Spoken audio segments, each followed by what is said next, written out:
Japan, the land of the rising sun, a place filled with dozens of islands, one of the most powerful and interesting societies with a brilliant and beautiful culture that has lasted for thousands of years, an insular and powerful empire that has become the foe and the threat of many nations throughout its history. Its beautiful land, incredible people, bright culture, and brilliant art is some of the most enviable in human history.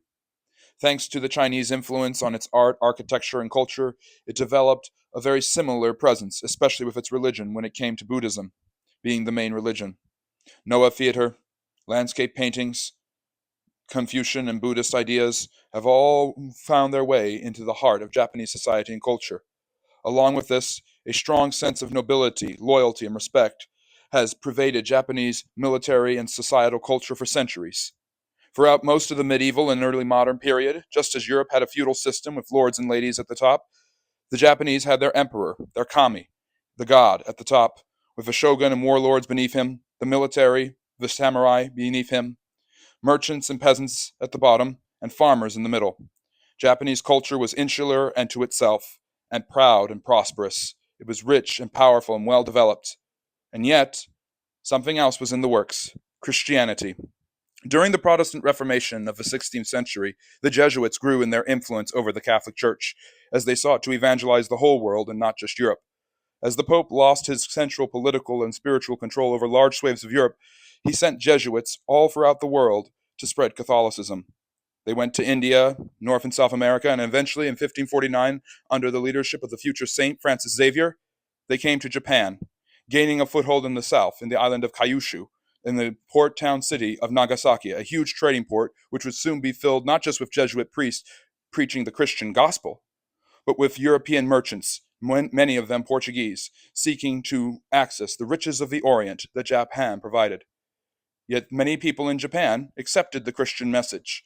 Hundreds of thousands of people at its height, nearly 300,000 by 1600, had embraced the Catholic faith as they prayed rosaries, painted images of the Madonna, and grew in their power and influence, especially popular among the lower classes.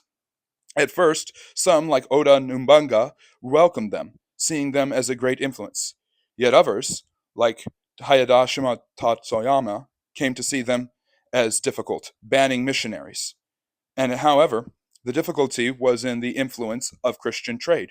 Japan was becoming quite wealthy with Europeans thanks to the trading network that they had created throughout most of southern Asia, which was heavily influenced by Europeans, the Dutch, the British, and the Portuguese especially.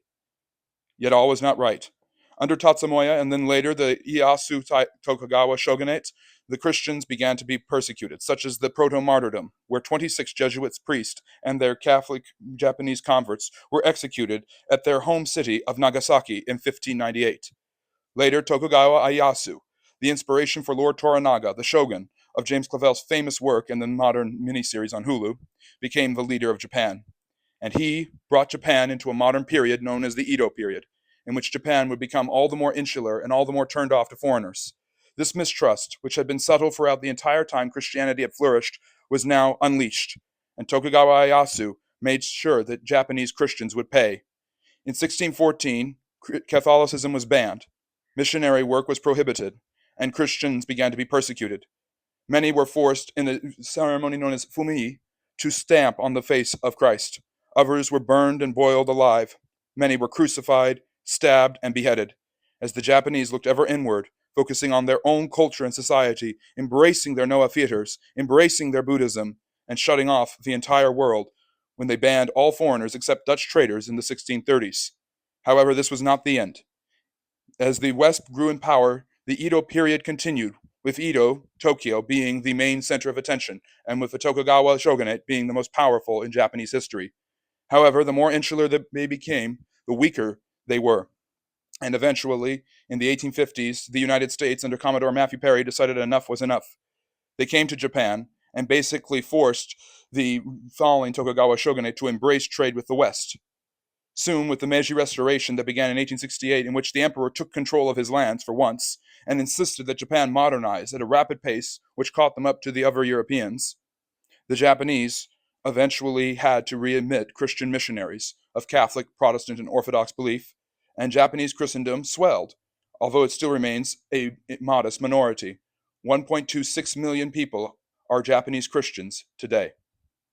And Japan continues to be a land of great power and interest to the West, and also a land very open and yet very suspect of Western ideas, such as the Christian faith.